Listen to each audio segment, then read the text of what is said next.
Good morning, and thank you for having me. Thank you, Dr. Wig, and the entire team, Stephanie, everybody. Thank you to the shepherd, the pastor of this church.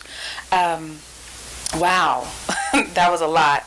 And yeah, I got it. So yes, I do bring you greetings from Atlanta, and I was sharing with someone I love Tennessee. This is my first time to Memphis, and all of you have been wonderful, and I love the hospitality, smiling, warm faces, and warm hearts. So I love that.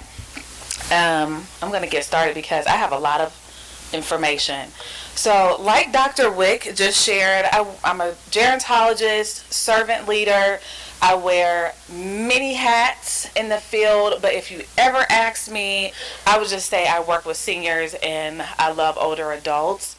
This is just one of my quotes that I share wherever I go, and it says, "We have not forgotten the culture, but we are moving forward with culture in mind to encourage healthy behaviors."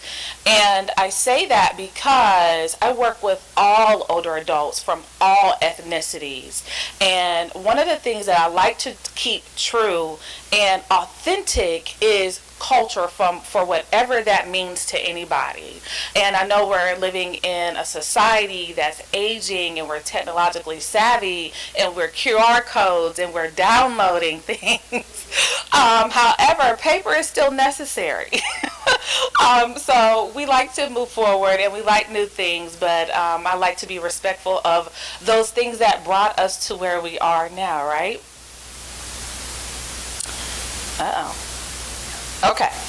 So, one of those hats, like Dr. Wick shared, I am the Director of Public Relations for Alter, and simply what we do in Alter, and I'm going to share our mission here in a few. Can you all hear me good? I know I keep adjusting this. But our primary thing for our program is to educate African American churches, faith-based organizations about dementia, but not just educate them, prepare them with resources and help them to become dementia friendly.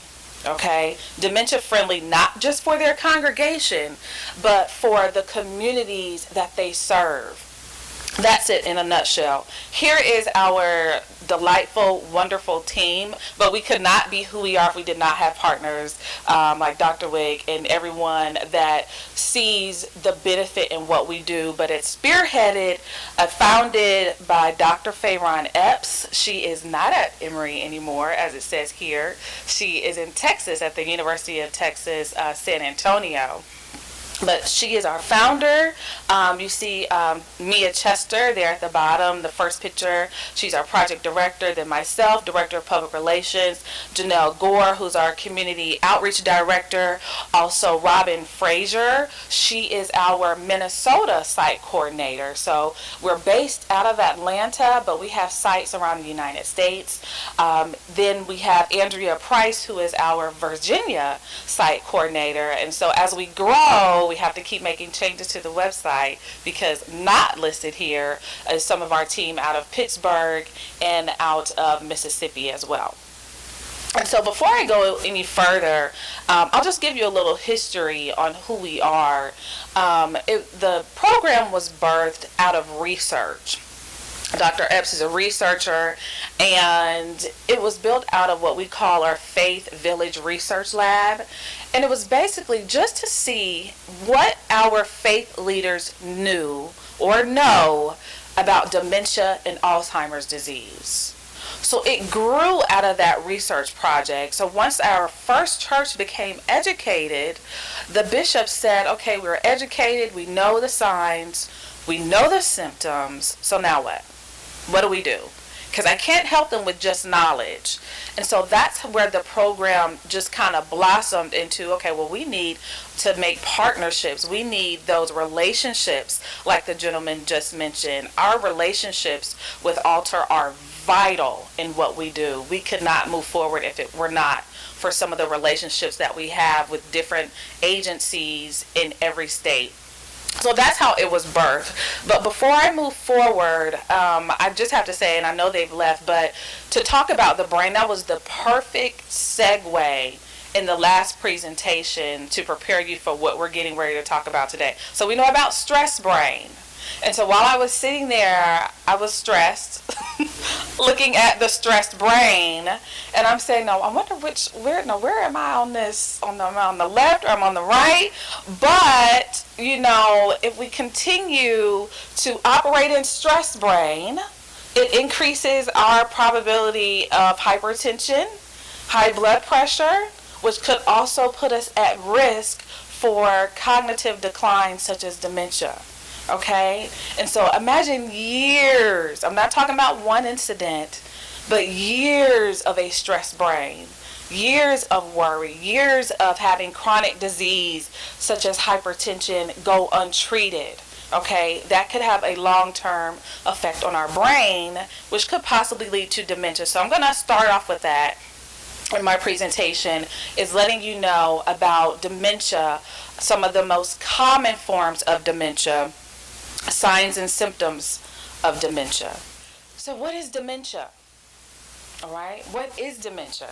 Now, if you look at this umbrella, you'll see Alzheimer's disease, vascular dementia, mixed dementia, frontotemporal dementia, and Lewy bodies or Parkinson's disease under that umbrella, right? And so quite simply, dementia is this umbrella, all right? Dementia is this umbrella. In Alzheimer's disease, vascular dementia, mixed dementia, frontotemporal or FTD, those that I just mentioned, are some of the most common forms of dementia. Okay? So this is the question that I answer every single presentation that I go. I've even had to answer this question for some of your Medicare Advantage representatives, like Humana. I love Humana. But some of the representatives need to know some of this information. So, when someone asks you, what is the difference between Alzheimer's and dementia? You will say that Alzheimer's is a form of dementia. Okay? Because I've received many different answers. Some say, oh, well, dementia is the lesser form and Alzheimer's is the most extreme form. No, Alzheimer's is a form of dementia. And if you look at it and look at the percentages, Alzheimer's patients are at the 60 to 80% percentile. So that means most of the dementia cases that are diagnosed, 60 to 80% of those are Alzheimer's disease. Okay? You see Lewy bodies dementia, you see vascular dementia. You don't see percentages under mixed dementia, but those studies are still growing. And what mixed dementia means is someone could have frontotemporal but at the same time have vascular dementia, or have vascular dementia and at the same time Alzheimer's disease. And someone will say, well, how would you know? I can't tell you, but what I can tell you is that if you go and have your memory screened, okay, have your memory screened, get with your PCP, and that PCP will make a referral to a neurologist if it's at all necessary. Okay? So people say, I don't know, and how do I know? I'm not here to stress your brain anymore.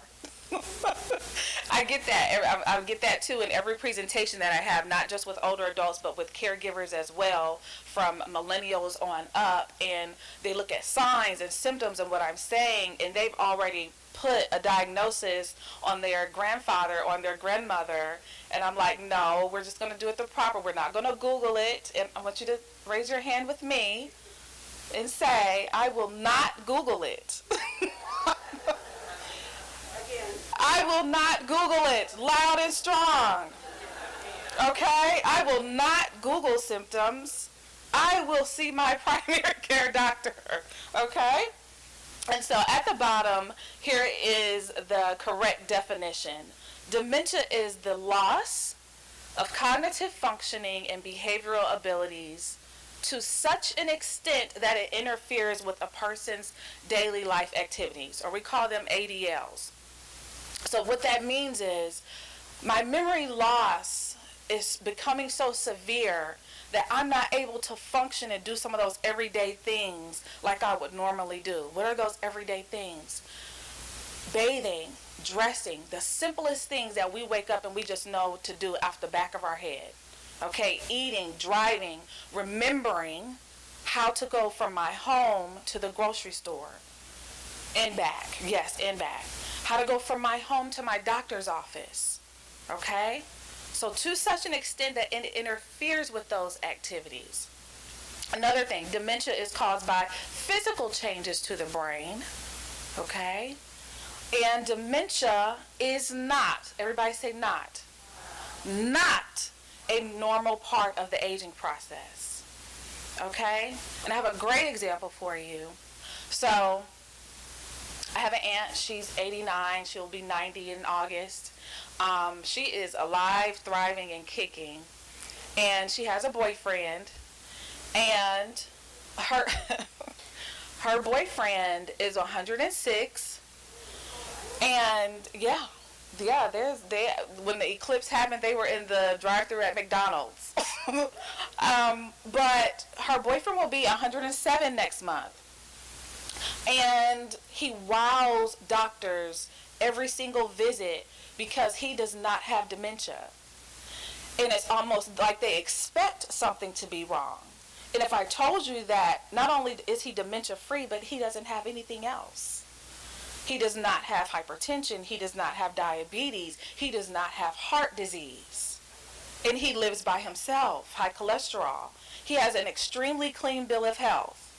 And so when I say not part of the aging process, I mean that not because it doesn't mean that as we grow older, just dementia or cognitive impairment is inevitable. No, it's not.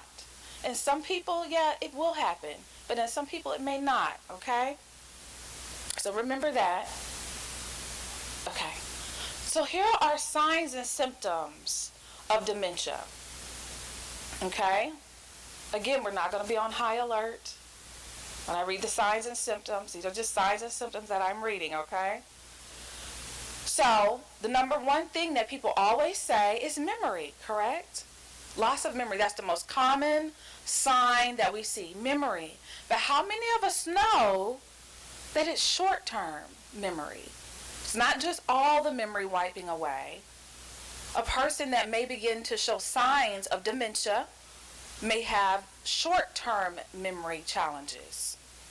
So I woke up this morning, I had something to eat, I got dressed, I bathed. Now I'm going to go back and have something to eat again. Because I forgot that I've eaten. Or I got up, I got dressed, I got something to eat, I went and watched TV. Now I'm going to go back in and brush my teeth and do everything all over again because I forgot. Right? Okay, so it's short-term memory. So if you're talking to someone, and we use this example in our presentations, myself and the team, about someone that their wife took them to the doctor because he started showing signs of dementia. She knew it was something wrong. She didn't have a diagnosis, so she took him to his doctor that he's been going to for years. And so the doctors are like, okay, I understand the concern, asking him questions to kind of see where his memory is. Well, to him, the memory was still intact because he's asking him questions about what they did in college, about what they did in childhood. He's asking him questions from long ago. But he didn't ask him what happened this morning or yesterday or what's your phone number. You understand what I'm saying? So to some people, if they don't ask the right questions, it will look like the memory is still intact. Okay? So short-term memory. Another thing, attention span. Someone with a symptom or early sign of dementia may have a short attention span. But if you've had a short attention span your whole life, that is not a good sign to go off of. Okay? Because sometimes when people are talking, I zone out. And I'm like, what am I getting ready to eat for dinner? What am I going to do tomorrow? So sometimes my attention span is short. That doesn't mean of dementia. Communication or language. So someone that may be showing an early sign, they may have trouble following a conversation. Okay? They may have trouble following it.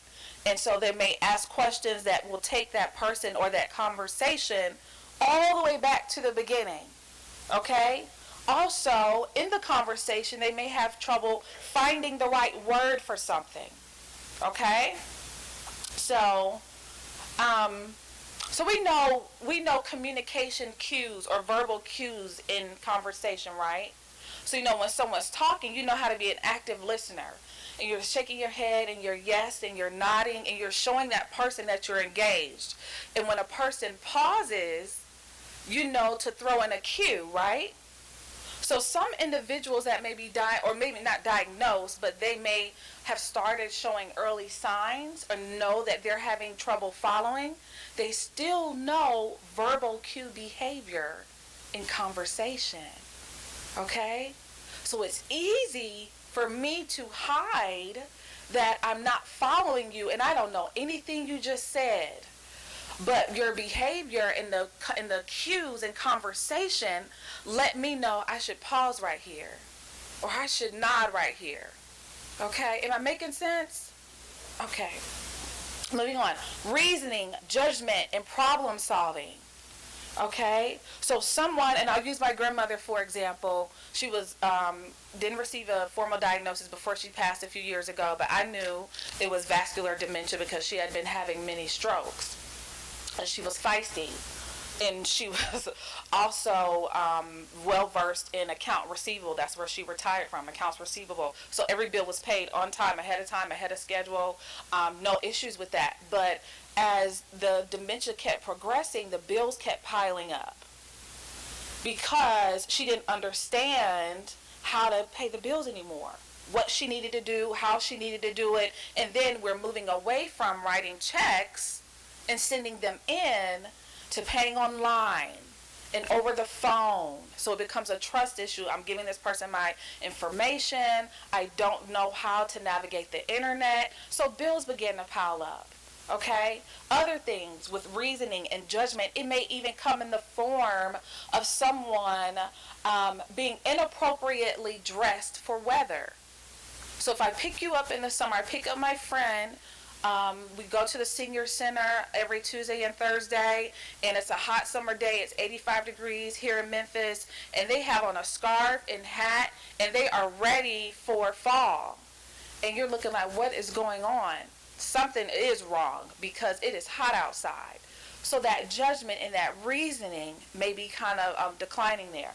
Also, visual perception beyond typical age-related changes in vision. So everyone go like this. We're right here. So with the progression of dementia, individuals may lose that peripheral vision. Okay? The peripheral vision may begin to decline. So what does that put us at risk of? Accidents when driving. So if you notice that, go to sister's house, relative's house, and you start to see dents and dings on the side of the car. They never have been in any car accidents, never, seen anything abnormal around their car, but they may start having that decline in peripheral vision, which impairs that peripheral driving. So if you're like this, you have to swing your head all the way around to see what's going on, right? I noticed that on someone's car. One of my aunts, side view mirror knocked off, bumper hanging, it's a dent on the driver's side. And so I asked her, and I said, well, what has happened here? Oh, the garage was just, it was just too close. I said, okay. The garage was too close, so we'll stay with that. But not to put her on high alert or to upset myself, but that was just a red flag right there. So if that's the only flag I have and she doesn't have any of this, it's really nothing for me to be worried about. But it's just something kind of to file away. Okay? Self-management. That goes back into us talking about managing, dress in appropriate clothing for weather. But also, let's talk about how somebody may have issues even when it comes to simple tasks like brushing their teeth. One of the activities that we do when we do dementia presentations is we have people write instructions on brushing your teeth. And you would never imagine how many different set of instructions that come about, right? Some people just put the toothpaste on there, that's it. Some people just run the water, we grab the toothpaste. But imagine you're writing these instructions for someone that has dementia. You have to be extremely detailed because they may forget that part of self-management. Also, emotional or personality changes. So somebody that may have at one time been more docile or reserved, they may become more agitated, more callous, more short or difficult to manage. Not because they're being mean, but because there's so much going on. So much going on in the brain. They're fighting to remember names. They don't understand what's going on. So that causes changes in personality. And so, like I said down here, all these signs down here kind of go with what I just named at the top. Getting lost in a familiar neighborhood while driving, using unusual words to refer to familiar objects, forgetting the name of a close family member or friend, forgetting recently learned information, and not being able to complete tasks independently. Okay? And it's important to remember that all of these do not happen overnight. Okay, and one of those slides that I don't have in here are the different stages of dementia. But say someone got diagnosed in their, let's say, early 70s with mild dementia, right? They may be at that stage of mild dementia for the next 20 years. The next 20 years. Okay? And so it's important to remember that when you've seen one case of dementia, you've seen one case of dementia. So it's important to not compare. You know, you can share stories if you're a caregiver, but don't compare, because that person's journey may not be another person's journey. I know individuals that have passed due to complications with late stages of Alzheimer's disease in their early 60s. But then I know somebody like my uncle. I have 3 people in my family right now with Alzheimer's. But I have my uncle who is 97, who's still at the moderate stage. And he's been there for the past about 25, 30 years. Okay? So it's completely different for everybody. And so speaking to that, now that I've given you the signs and the symptoms, and speaking to the fact that it looks different on everybody, it also affects ethnicities differently. And that's why I think some people may not understand, but that's why I'm here to share. So, blacks are disproportionately affected by dementia. And here's how. So blacks have a higher rate of vascular dementia. Okay? Blacks, African Americans are less likely to receive a formal diagnosis of dementia. Alright? By the year 2030, alright, which is about a good 5.5 years away, nearly 40% of all Americans living with Alzheimer's disease or dementia will be black or brown. And Alzheimer's is the 4th leading cause of death among African Americans. Okay? And if you look to these numbers over here, African Americans are 2 times as likely to have Alzheimer's disease compared to their white counterparts. And on the far right, Latino Americans are 1.5 times more likely to be diagnosed with Alzheimer's than their white counterparts.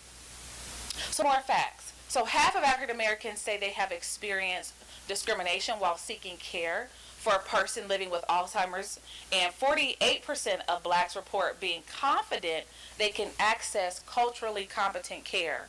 And so those statistics that I just mentioned before this slide and this slide going together, many African Americans, we have a history of fear and of anxiety when it comes to health care and when it comes to the healthcare system. And so sometimes it's more of, I'll just stay home. I'm scared to go to the doctor. I'm scared to go to the hospital. I'm scared that my voice won't be heard. I don't know if, the person or the provider I'm talking to is going to really understand what my needs are. Because when we look at health, we have to look at the social determinants of health. And so one of the classes I teach at Clark Atlanta is ethnicity and aging, and going across the life course. So we have life course advantages and we have life course at disadvantages. So historically, African Americans have mostly life course disadvantages, which has played not from childhood to education to employment, and it comes right back around in older adulthood with retirement and access to health care. Okay? So if you have someone that may not have had an equal opportunity in education, which leads to not getting a not so good job in employment, when my retirement isn't going to be all that great, and then in older adulthood, I'm not going to really possibly be able to afford to go to a doctor that I need to go to. Okay? I have to make a decision, and not just African Americans, low income older adults and adults in other ethnicities. I have to make a decision between, do I spend this money on copay, or do I at least have to go get something to eat because I need something to eat for next week? Okay? And so I could take this conversation on a long. We could be here through break and lunch, but that's just some of the facts that are nestled into why we have some of those statistics. Okay, and so back to alter. So we talked about signs and symptoms and disparities. So here we're coming right back to alter. So why do we exist? So our mission is to provide dementia-related education to African American faith-based communities and equip them with resources that they need to better serve their members in the surrounding community that are impacted by dementia. That's our mission, quite simply. So we do three things. We educate, we alter, and we empower. So when we educate, we're coming in, like I just did for you all today, we're educating. What's dementia? What's the most common forms of dementia? The signs and symptoms of dementia. And we stand on our scripture right here, which is Hosea 4:6. Our people perish because of a lack of knowledge. That's the scripture we stand on when it comes to our education. We alter, okay? And alter works both ways. So when we alter, we use ALTER instead of ALTAR. But we alter their perception about dementia. And so when you come in with one perspective of the disease, we come in what? We're scared. We're anxious. Even from the person diagnosed with dementia to even to the caregivers. Because it's not just a person's disease. It's a community disease. It is a family diagnosis. Because at that point, us as a family have to start putting things in place, correct? We have to start getting our estate planning in order, our care village in order. Who's going to do what? Who's going to do what and when, right? And if you are a person that may live like in your city alone, you have siblings that live hours away, you have children or grandchildren that don't live in the city, what does that look like for you? Okay, so we change or we alter the perception of dementia. And we want everyone to understand that dementia is not a death sentence. So it doesn't mean diagnosed in December, diagnosed in January, gone in December. Okay, but I know many individuals living with dementia who live completely healthy lives. They have podcasts. They help us. They help us on our projects, and we love it because it's not us as professionals or researchers saying this is how it should be done and this is what individuals living with dementia want. We have that voice telling us, no, communicate with me like this. No, you need to have this in place for a person living with dementia because I know how it affects me. So we want people to know it's not a death sentence, but we also want to take the education, we want to change that, in that altering the perception of it, and empower people. Because when we know something, we feel empowered, right? We feel like, hey, I want to share this with this person. I want to share this with this person. Like the presentation before mine with Eve, I was like, wow, to take the Bible and relate it to mental health, that was amazing. Because on my radio show, I come with a positive aspect of aging. I start my show with affirmations and positivity, and I end my show with encouragement and back it up with Bible and scripture. So I make my listeners understand, whether they're older adults or caregivers, is that there is hope somewhere. We have to continue to speak encouragement. And so that previous presentation just spoke to everything that we're doing in RY, and it makes you feel empowered. Black churches have been and still are the strongest institution in the African American community. I won't go through each of these, but the most thing that I can tell people, the most, prevalent thing I can tell anyone when it comes to that is there are about 112 historically black colleges and universities across the nation, and over 90 were birthed in churches. Over 90. So it speaks to how important the churches have been in just the education portion. It was education, it was food, it was everything to African Americans. So that's why we speak to the black churches. And research has shown that most older African Americans have some of the strongest religious ties compared to other ethnicities. And so if we're looking at those disparities and we're looking at the relationship that older African Americans have with religion and their faith leaders, we're like, well, we have to connect with our faith leaders so they can get the message out. Okay? And so Altar program is built off of 3 pillars. And those 3 pillars are support, education, and worship. Support meaning offering resources for care partners and persons living with dementia. And we have, and I'll get to that slide in a minute, we have I would say right now we have over 85 but close to 90 church partners nationwide, from Georgia to Tennessee to 2 in California, 1 coming on in Arizona, so we're everywhere. But when we talk about the resources, we partner with community agencies in those areas to make it easier for our church partners to be able to navigate that. Because it's not helpful for me to give you a resource in Georgia. And sometimes our resources in Georgia, in the Atlanta area, have partners and connections in California or in other states that could help our church partners. Then, like I said, we have the education portion and also the worship portion, which we know to be really important. But we challenge our faith leaders to modify their church services, modify the length of their church services in some capacity. In the South, that's a stretch. Okay? It's a big old stretch, especially if you're Southern Baptist, okay, or Pentecostal, because those church services can go into 4 and 5 hours. Sometimes 6. So sometimes our church leaders, they like that part. Sometimes they choose other things, but it's okay.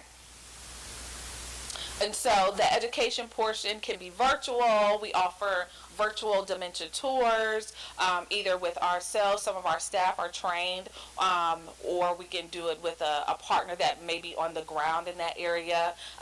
Memory or Purple Sunday may be beneficial to some of our church partners, and also just posting information about dementia on their website or in their bulletin.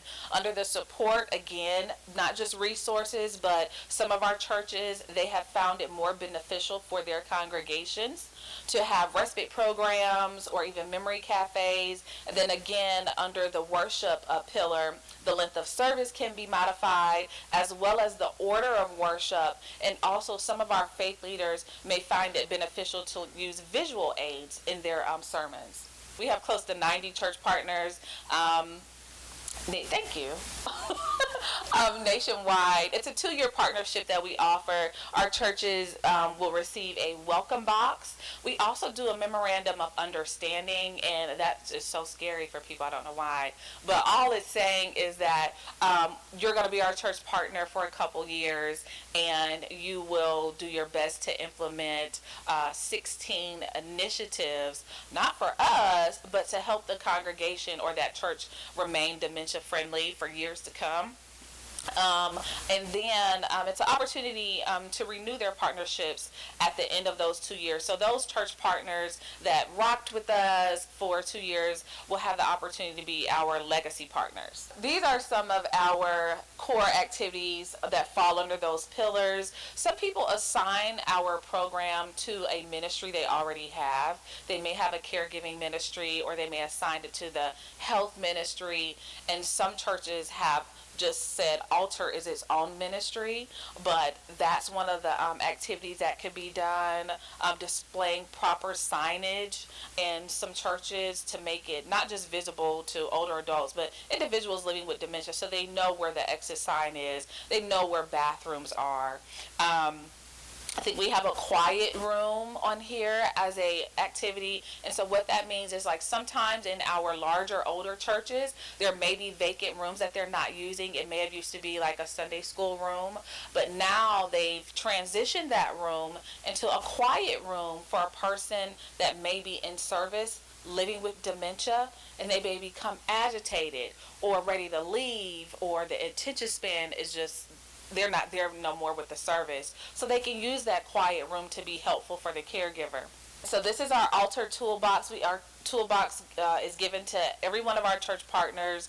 They have a prayer book, coloring books, even, and those are so popular even for children that may be witnessing their grandparent living with dementia, because children do not understand what's going on. They may not understand the emotions, or why doesn't Nana or Papa remember me from minute to minute or day to day. So some of that material is very helpful. Also, we have caregiving resources. If you become a church partner, we have ongoing support and training. We never leave our church partners out on a limb. They have all of our cell phone numbers. So I get calls all throughout the day, even from our West Coast partners. We also are big on giving back to our partners. So to date, we've given close to about $150,000 back into our church partners, just to help them sustain that ministry. When they come on with us, people say, well, how much is it? It's not a cost, because we have people that we've partnered with who have large pots of money that are like, here, give this to your partners to come on. So when they come on with us, they start with a financial contribution from us. And then how can you help? If you don't want to be a church partner, you can stay connected with us. Follow us on Instagram, on Twitter, visit our website. Some people have said, my church may not want to come on just yet, but I like what you all are doing. Can I volunteer? Can I tell somebody in the community or my job? Absolutely you can. And that's just some ways to stay connected. These are just some things that we've been doing in the community. This top right picture here is of Dr. Epps, and you see Janelle, she was cut off, but they took the program to Ghana. So Ghana is very aware of the Altar program and very excited about what we're doing. We've been mentioned on the news. We've done presentations, research projects, and the whole nine. And so our future, quite simply, is just to make more churches dementia friendly and build as many community partnerships as we can. And last slide. My name here at the bottom. If you want to email me directly, you can. It's adrianne.jones08@gmail.com. Again, just follow us on Instagram or something. Okay, so she's asking, are there any other illnesses or diseases that could lead to dementia? And I would say that your chronic diseases, such as diabetes, such as hypertension, put you at a higher risk. Okay, I'll say higher risk, or leading to a diagnosis of dementia, but not particularly cause it. It can also be genetic. So there's genetic testing available if individuals, want to, partake in genetic testing, and I would say seek your healthcare provider for that. But there are some diseases that could lead to it. When cancer metastasizes, when it spreads, and that person may be at late stage, it could mimic dementia. It could be temporary because of the stage that the disease is in as well. Also, even late stage HIV cases will start mimicking and looking like dementia. Our primary goal is to partner with churches in the community. In the partnering with churches, we research the organizations like yourself that may be around the community or in that area, and say, hey, this may be of service to your church and to this community. So in your instance, I'm thinking, are you asking would Alter partner with your organization?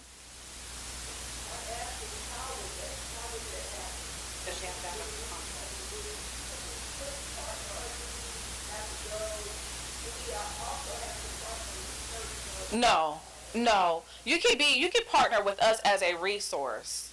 You can partner with us as a resource. It doesn't have to be a contract. It could be just like a verbal agreement for our partnership. So talk to me more about the nuances of what you would be seeking out for that. Yeah, but it doesn't have to go through a church. You can partner with us directly. You're welcome. Okay, yes. Oh yeah. So no, that is the name of my radio show. What Dr. Wick mentioned, yeah. So people say, well, what does Gero mean? So Gero, Gero means aging. And I bring the juices like the 411, what's happening. And so I deliver my program in a fun way, like a coffee shop way. So everything I'm talking about is things that are happening in the news with different generations. So it's not just so focused on older adults, but our baby boomers, as well as our Gen Xers, as well as Gen Z, because we're all aging together. So it's more like an intergenerational program with focus on healthy aging. No, and you know what? Soon to come, because I get that all the time, and I'm like, what kind of beet juice or carrot juice could I put in there to make it desirable? But yeah, put that on the shelf. It might be coming later. Natural products, like Dash Diet. Myself and Stephanie were talking about Dash Diet. Dash Diet, natural things that we can consume that would help good brain health, basically. So I like to tell people it's nothing that's going to stop the disease, nothing that's going to really prevent, but it will help you preserve good brain health. I'll say that one. So when you see some commercials for vitamins or medications to take, please don't pay attention to that. I like to put it like that. Treat your bodies well by what you put in your body. I did talk about, reverse dementia. Had some people say it. There isn't such thing as a reverse dementia, but there are conditions that can mimic dementia, such as a urinary tract infection. Okay, that can cause confusion. Vitamin B12 deficiency, vitamin B deficiencies can mimic dementia. Also, I like to, let my seniors know this, is that if you're on 10, 5, however many medications, I had someone on 26 different medications, and that is a chemical cocktail in your body as well as in your brain, right? And so all that mixture can mimic dementia at some point, okay? So it's also good. We have a partner out of North Carolina. He's a geriatric pharmacist, and he does like a plan of, deprescribing. He has a deprescribing plan because he's found in some of his cases that 3 medications were duplicates and that person didn't need it, okay? So there are some things to rule out. And the number one thing I want to say before I leave is that water is so important. Water is so important. It's more than just staying hydrated and you need to sweat, but it helps good brain health, okay? And also eating, all right? Eating on time, eating the right things. So chips and candies and peanuts, they're good sometimes. They're just a layover, okay, till we get to something good, but keep your body nourished with this stuff. Green leafy vegetables, okay, those things that are high in omega-3s, okay, lentils, legumes, okay, all right, good protein. All right, thank you all.